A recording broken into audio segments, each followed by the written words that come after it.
As you can see, I've been putting in some work. Very, very, very happy with it.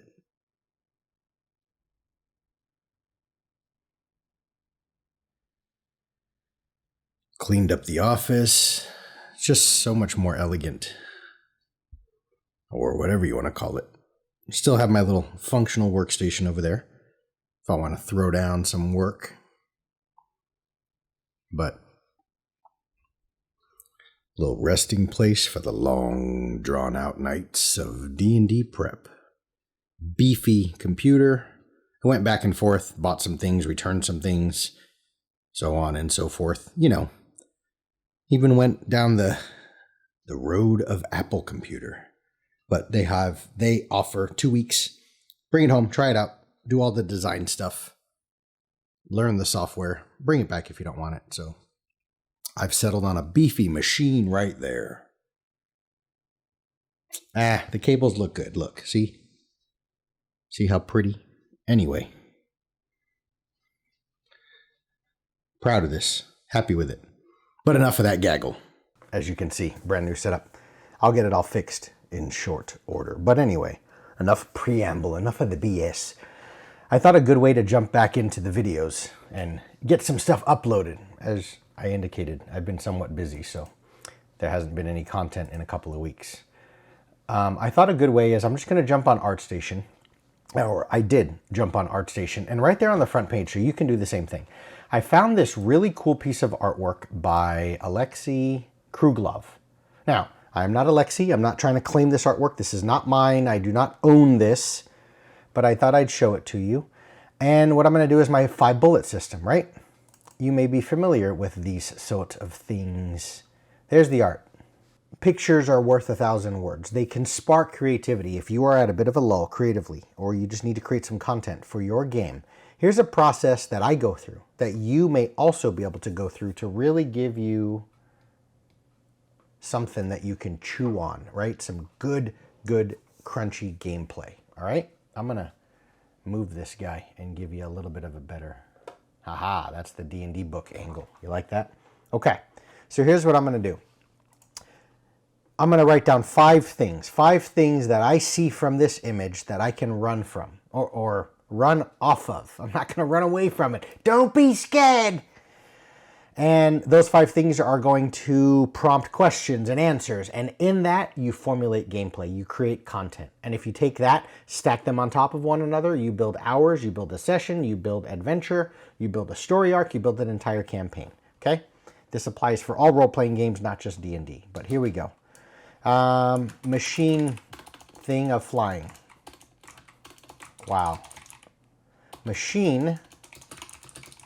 New keyboard as well. I'm not savvy with it. He looks like a rat folk to me. I don't know what race he is.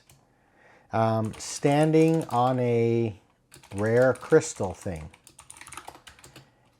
Propelled by cannon fire engine thing. That thing on his back. And then the last one. Is he a pilot? Sure. So, there's our 5 bullet points. What do we do with that, right? I found this picture, okay, by Alexei. And I'm just allowing it to, what is it, right brain, I think? To be in that childlike mind. To see that image. And from there, just let my mind wander without getting into the left brain, I think it's left brain, the logical sense where I fit it into the rules and say, well, what would his stat, what CR would, I'm not worried about any of that right now. I'm just fishing for fuel, creative energy that I can fill my creative cup with. And then as I drink from that cup and I start asking questions of what is the machine thing of flying? What does the rat folk mean? What does that mean? I can then start to weave it into the 5th edition, the Dungeons and Dragons game space, okay? So let's break these down further as I start answering some questions and formulating gameplay, which is the stuff that you can then take, perhaps into additional bullet points, and informs what you're actually going to be building for the session, what miniatures you grab off the shelf, what lackeys or friends and allies, if he is going to be a fight, what friends does this guy have Therefore, what pages in the monster manual are you going to look at? Right? What dice do you need to bring about? What stat block do you need to write for that machine wing thing? Because if he dies, your PCs are going to loot that. Can they loot it? So on and so forth, okay? So he's a machine thing of flying, or there is a machine thing of flying. He didn't build the machine thing. Gnome inventors did. Cool. Rat folk. Rat folk are not a playable race. These guys are mysterious and legendary. Okay? So the races your players can choose in your game, if you just go on default player's handbook, right? This race, this guy, is not something that the PCs can quite quantify, right? They can't just look at their character sheet or in the player's handbook and say, okay, I know how old they can get and I know what their features and traits are. No, this is a race that your PCs have heard of, but it's not playable, so there's a level of mystery here. So that might prompt enough gameplay right there of, I want to learn what this thing is about. What's their society? What's their culture, civilization like? Okay? He's standing on a rare crystal thing. He is a dragon hunter. He flies way up above and gets things from dragons. To get there, he needs the wings, the wing thing. Propelled by cannon fire, engine thing. What that sparks to me is, can that engine be used as a weapon? Does that power source fuel anything else?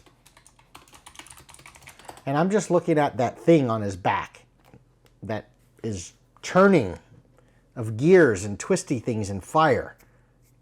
Is that hellfire, right? Is that some rare source of fire that can be used? If they can bottle that, can the dwarves craft rare weapons from it?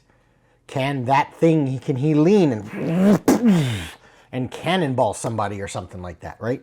So that's what that means to me. And then, is he a pilot? He works for the gnomes. This is the long one. In turn, the gnomes give the rat folk pilots the flying machine things.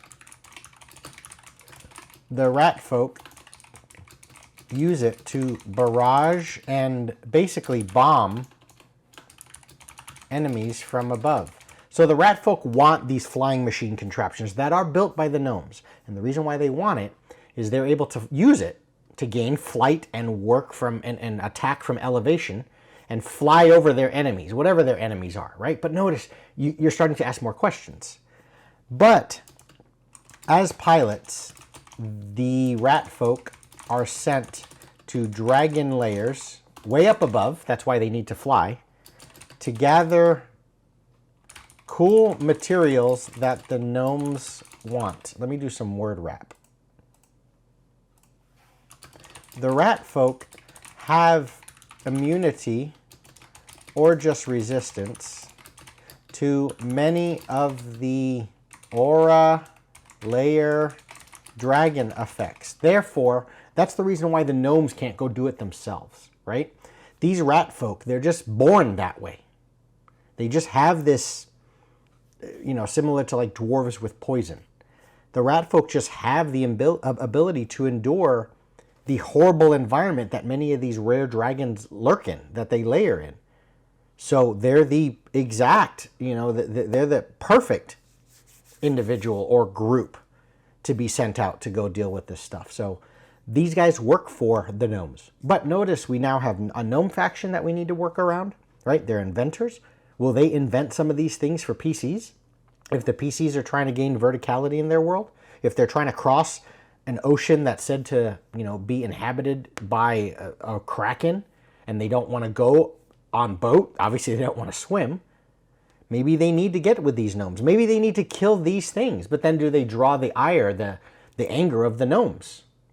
Maybe they wait until these things go. And where did the dragon crystal and the dragon thing and sort of that whole story arc come from? It looks like he's perched on a cool, and that's just the artist drawing some cool turquoise, which is a really nice, that green color, it complements with all the purple, right? It stands out to me. But I'm just seeing him on some sort of a prism, a crystal of some sort. So these guys go into these rare dragon crystalline caves, a crystalline dragon. That's got to be in one of the monster books somewhere, third party or otherwise. And these guys go in and they take something. They take something from, maybe they take dragon eggs that the gnomes want. And these guys are the rat folk, the race. They go up there and they do that. So notice, I mean, we've just built a world of story, literally. I mean, you can piggyback off of this, off of one image, 10 minutes, as I've done in the video here, and just run from there. But notice I haven't quantified it yet into what's its CR, what's its reach, how fast can it fly, this and that. It doesn't even have to fit within 5th edition D&D, right? It can be, you can do this with a sci-fi looking guy and put it into your non-D&D, you know, your modern, futuristic role-playing game. But just this thought experiment is a really good way when you're just, even if you're not stuck, but you need to get started. Sit back on Saturday morning, your game is coming Saturday night. Sit back Saturday morning and just start browsing through artwork. Google it, ArtStation. Find artwork. Find a picture. Don't try and make sense of the picture. Oh, that's not, no, just find a picture that something about it immediately stands out to you. For me, it was the quality. It's extremely well drawn. I found this picture, I download it. I'm doing it personally, right? Yes, I'm doing it for educational purposes here. So don't hold it against me. I'm not trying to claim ownership or copyright of this. Alexi, if you see this and you want to take it down, I'll take it down. All right, your artwork's incredible. Everyone check him out on ArtStation. This was found on ArtStation. His name has been up on screen the whole time, okay? But just find yourself a piece of artwork and something that stands out and start asking questions prompted by what you're seeing. That's where you get into that childlike mind. There's a lot going on here. And stay imaginative. And from that, you'll create some interesting gameplay. Because, I mean, you know, you start in a tavern and you're going to investigate spiders in the cellar and whatever. Now, I mean, we've got dragon caves, crystalline dragons, dragon crystals, a group of gnomish or entire or a city of gnomish inventors that are building flying contraptions and flying machines. What fuels it? It needs hellfire. Real quick, I want to show you something. I'm going to pull this up. I'm just going to read it to you. You don't need to read it. On screen, I should say. One moment. Brand new computer, so I'm still installing stuff and figuring out where I've moved shit over. This is a tabletop RPG called Blades in the Dark. It's incredible. Incredible. I've never played it, but it sounds incredible, I should say.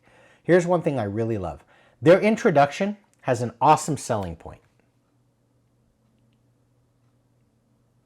Or is an awesome selling point, right here. The setting. This game, it's its own system, right? It's its own world setting in Duskvol. It's a foggy city known as Duskvol. And it has its own, it's not D&D, right? It's its own role-playing game. The game takes place in the cold, foggy city of Duskvol. It's industrial in its development. Imagine a world like ours during the second industrial revolution of the 1870s. There's trains, steamboats, printing presses, simple electrical technology, carriages, and the black smog of chimney smoke everywhere. Duskvol is something like a mashup of Venice, London, and Prague. It's crowded with row houses, twisting streets, and crisscrossed with hundreds of little waterways and bridges. The city is also a fantasy. The world is in perpetual darkness and haunted by ghosts, a result of the cataclysm that shattered the sun and broke the gates of death 1,000 years ago. The cities of the empire are each encircled by crackling lightning towers to keep out the vengeful spirits and twisted horrors of the Deathlands. To power these massive barriers, the titanic metal ships of the Leviathan hunters are sent out from Duskvol to extract electroplasmic blood from massive demonic terrors upon the ink-dark void sea. And in one sentence, you're in a haunted Victoria-era... Let me back up. You're in a haunted Victorian-era city trapped inside a wall of lightning powered by demon blood. I'm intrigued. Don't just think of what setting. What world intrigues you in that manner? Think of how you can intrigue your players with the single session, with the adventure hook. Our picture and everything we've gone through with the bullet points. It's not just a tavern that you meet in and you meet an old wizard and he tells you about a quest line, or there's an ancient crypt that you have to investigate and the dead are rising up from the nearby, whatever. No. Think of that similar to what I just read. Obviously, weave through that takes some time. Maybe you don't have the writing chops to create something that compelling. To me, I mean, it's awesome. I love it. I've never played in it, but I remember that. You are investigating, you're not sure if they're were-rats or rat folk. They're pilots that fly. Flying machines built by gnomish inventors in search of dragon crystal caves. But they have a limited amount of time. The reason why they go up there is because they're resistant or immune to the aura and effects of dragons. But the machines that they fly on, these winged contraptions, are powered by hellfire. You're level 1. Let's begin. There's something there. And it's all sparked from imagery. As I slowly get this thing set up, in a couple of weeks here, we have a new D&D book coming out. I'll piggyback a little bit off of the feathers that I've ruffled from the previous video about the things that suck about 5th edition. And I've heard there's some rumors of a new, possibly 5.5 or a rework of the Player's Handbook coming up, and some new content. A new book is supposed to be revealed coming up soon. So of course, more videos to come as I wrangle through the logistics of a new computer and screen sizes and audio and so on. But in the meantime, thanks again, everyone. See you guys later.